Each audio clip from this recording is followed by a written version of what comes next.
Greetings citizens of the world. You've most likely heard of the recent exposure of the global security network called TrapWire. You may have also heard of the recent developments concerning the NDAA, or National Defense Authorization Act for Fiscal Year 2012. Obama's attorneys refused to assure the court in the latest hearing, when questioned, that the NDAA's provision, one that permits reporters and others who have not committed crimes to be detained without trial, has not been applied by the U.S. government anywhere in the world after Judge Forrest's injunction. In other words, they were saying to a U.S. judge that they could not or would not state whether Obama's government had complied with the legal injunction that she had laid down before them.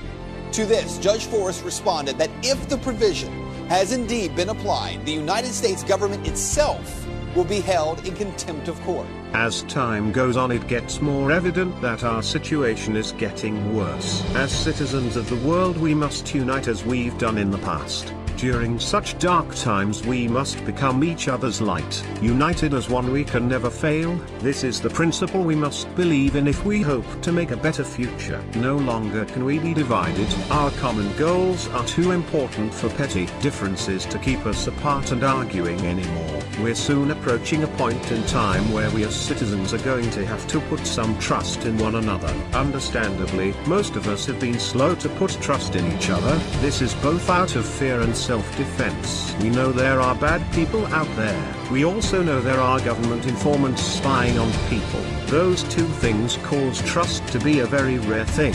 However, that's exactly what the powers that be want. Their goal has always been divide and conquer. Our mistrust in one another is exactly the power that they hold over us. In short, we need to organize, and we need to do it fast. If we fail to organize, plan, and strategize as a united force, then we don't have a future worth fighting for. This is about so much more than being prepared for the worst. It's also about being prepared to create a brighter future where all citizens, no matter what race, age, gender, etc., are seen as equals and are entitled to the same freedom we are fighting for. Before the end of this year, by December 21st, 2012, you're being urged to let go of any hate and or mistrust you have towards any fellow citizens of this world.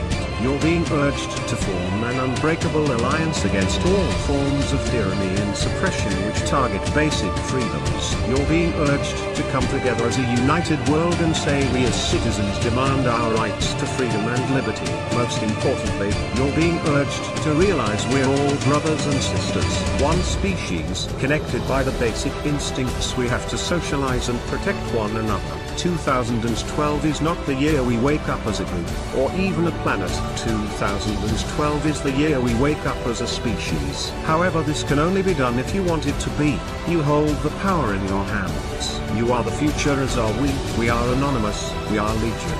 We do not forgive. We do not forget. Expect us to stand up with and or for our neighbors as we expect you to stand with yours.